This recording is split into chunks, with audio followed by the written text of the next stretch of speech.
अस्सलाम वालेकुम स्टूडेंट, हम एक प्रूफ कर रहे थे जो कि एप्लीकेशन ऑफ सैंडविच थ्योरम से रिलेटेड है, जिसको हम ऑलरेडी यहाँ तक सॉल्व कर चुके हैं। पिछले लेक्चर में यहाँ तक आपको मैंने बता दिया था। अच्छा, इसको अब सिंप्लीफाई कर लेते हैं। So area of triangle will be area of triangle O A B will be equals to 1/2 sine theta, 1/2 sine theta. तो ये हमारे पास एक और रिजल्ट आ गया। जो ट्राइंगल थी ओ ए बी, उसका हमने एरिया फाइंड कर लिया। अच्छा जी, अब नेक्स्ट जी हमारे पास सेकंड नंबर पे हम एरिया फाइंड करने जा रहे हैं। एरिया किसका है? Area of the sector O A B. ठीक है, पिछले में हमने क्या किया था? Area of triangle O A B. अब ओ ए बी ही होगा लेकिन वो सेक्टर होगा।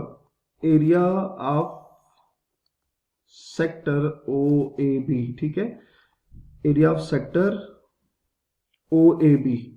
अच्छा, सेक्टर का हम शुरू में डिसाइड कर चुके हैं कि सेक्टर हमारे पास क्या है। ये आप देखें, हमने कहा था यहाँ पे, हाँ ये देख सकते हैं, ओ ए बी जो है ये रिप्रेजेंट करता है सेक्टर को। और सेक्टर को आपको मैंने कहा था कि अगर सर्कल की आर्क और उसके दो रेडियाई के दरमियान का जो एरिया आता है उसको सेक्टर कहेंगे। ठीक है, आप देखें, आप ओ ए बी जो है ये ट्राइंगल है, मैं इसकी बात कर रहा हूँ, इसको आपने मिक्स नहीं करना।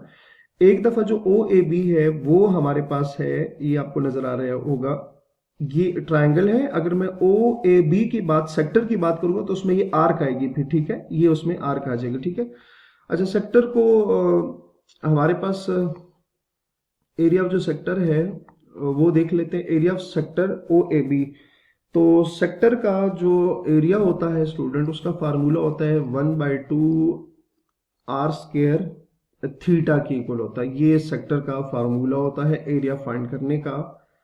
सो area of sector O A B will be equals to 1/2 R की वैल्यू तो आपको पता है 1 है, और थीटा तो थीटा ही है।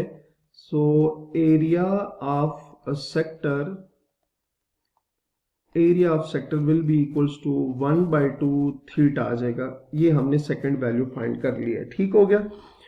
तो आपने स्टूडेंट अब देखिए जरा, हम किस किस उसमें चल रहे हैं सीक्वेंस में। सबसे पहले हमने ओ ए बी, ये इस ट्राइंगल का एरिया फाइंड किया, फिर हमने सेक्टर ओ ए बी का एरिया फाइंड किया। अब हम आएंगे जो बड़ी वाली ट्राइंगल है ओ ए डी, इसका एरिया फाइंड करेंगे। ठीक है, तो area of triangle O A D, area of triangle O A D. अब हम इस नेक्स्ट जो है हम ये फाइंड करेंगे थर्ड नंबर पे, area of triangle O A D, area of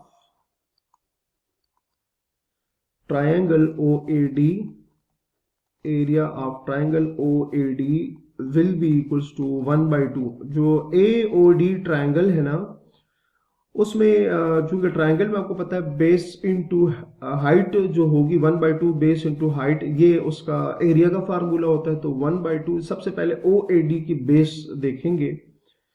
तो ये आपके पास ट्राइंगल है ओ ए डी, तो इसकी अगर आप बेस देखें तो वो किसकी इक्वल आ रही है? ओ ए की इक्वल आ रही है। तो हमने जाके वहां पर पुट कर देनी है, ओ ए आ जाएगा।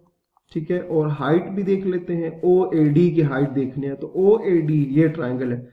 मैंने अभी आपको पहले भी बताया कि किसी भी ट्राइंगल में जो उसका एल्टीट्यूड होता है वो बेसिकली उसकी हाइट होती है। तो ये ट्राइंगल में ए डी जो है, ये आपको नजर आ रहा होगा, ये ऑलरेडी हमारे पास परपेंडिकुलर था। तो एल्टीट्यूड बेसिकली परपेंडिकुलर को ही कहते हैं। तो इसमें हाइट क्या होगी? ये ए डी हो जाएगी। तो ओ ए डी ट्राइंगल की जो हाइट है वो किसकी इक्वल आएगी? ए डी के इक्वल आएगी।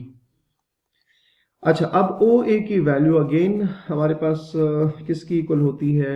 1 की इक्वल होती है। और ए डी की वैल्यू भी ना हम फाइंड कर चुके हैं। ए डी की वैल्यू अगर आप देखें तो ए डी किसकी इक्वल आ रहा है? टेन थीटा की इक्वल आ रहा है। तो यहाँ पर हमने ए डी की जगह टेन थीटा पुट करना है। साथ रीजन में लिख भी देते हैं कि A D will be equals to tan theta.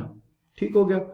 तो यहां से जी हमारे पास आ जाएगा area of triangle, area of triangle O A D, area of triangle O A D 1/2 tan theta. ये हमारे पास तीसरा जो है रिजल्ट आ गया। ठीक है, अब मैं आपको ले जाता हूँ फिगर पे। हमने किस किस का एरिया फाइंड किया है। सबसे पहले हमने फाइंड किया है area of triangle O A B का। हमने area of triangle O A B find किया है। फिर हमने सेक्टर ओ ए बी का एरिया फाइंड किया है। और फिर हमने जो ट्रायंगल है ओ ए डी उसका एरिया फाइंड किया है। ये तीनों हमने क्या किया, फाइंड कर लिया। अच्छा, अगर इस फिगर को देखें ना तो ये जो ओ ए डी है ना, इसका एरिया सबसे ज्यादा आएगा क्योंकि आपको नजर आ रहा है कि सबसे बड़ी ट्रायंगल है। ठीक हो गया। अच्छा, उसके बाद जो बड़ी वैल्यू है वो सेक्टर ओ ए बी की जो एरिया है वो बड़ी है, आपको नजर आ रहा होगा। लास्ट पे जो ओ ए बी ट्रायंगल है उसका एरिया जो है, तो मतलब ओ ए डी जो है वो बड़ा है ओ ए बी सेक्टर के एरिया से, और सेक्टर ओ ए बी का एरिया बड़ा है ओ ए बी ट्रायंगल से। तो हम यही बात जो है अभी लिखने लगे हैं कि फ्रॉम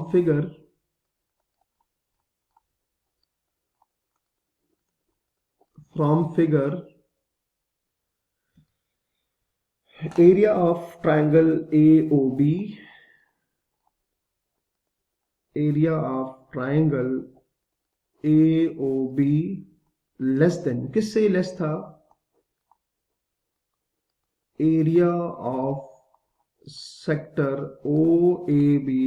और सेक्टर का एरिया किससे लेस था, area of triangle O A D के। ठीक है, ये मैं आपको चले दोबारा से भी या फिगर से दिखा देता हूं कि जो ओ ए बी ट्रायंगल का एरिया है वो लेस है किससे, area of the sector O A B से लेस है। और सेक्टर ओ ए बी का जो एरिया है वो ट्रायंगल ओ ए डी से लेस होगा। आपको नजर भी आ रहा है फिगर में। ठीक है, तो ये आपको समझ आ गई है। अच्छा, फिर हमने फाइंड किया था area of triangle O A B. तो area of triangle O A B जो था स्टूडेंट, वो इक्वल है हमारे पास 1/2 साइन थीटा। 1/2 साइन थीटा के इक्वल है। मैं आपको यहाँ बता भी देता हूँ कि एरिया ऑफ ट्रायंगल ये देख सकते हैं ओ ए बी ट्राइंगल का जो एरिया है वो किसकी इक्वल आ रहा है, 1/2 साइन थीटा की इक्वल आ रहा है। तो वो जैसे मैंने यहाँ पर लिखा less than area of sector O A B. तो area of sector O A B जो था वो था θ/2। वो भी मैं आपको बता देता हूँ। ये आपको नजर आ रहा है कि एरिया ऑफ सेक्टर किसकी इक्वल है, 1/2 थीटा के। तो वही चीज मैंने वहां पे लिखी। और लास्ट पे आ जाते हैं जी area of triangle O A D. तो वो भी रिसेंटली हम फाइंड किया है, वो किसकी इक्वल है, area of triangle 1/2 tan theta. 1/2 tan theta की। ठीक है, तो यहाँ तक इंशाल्लाह आपको समझ आ गई होगी। नेक्स्ट लेक्चर में इसी कंटिन्यू करेंगे। अपना बहुत सारा ख्याल रखिए। अल्लाह हाफिज।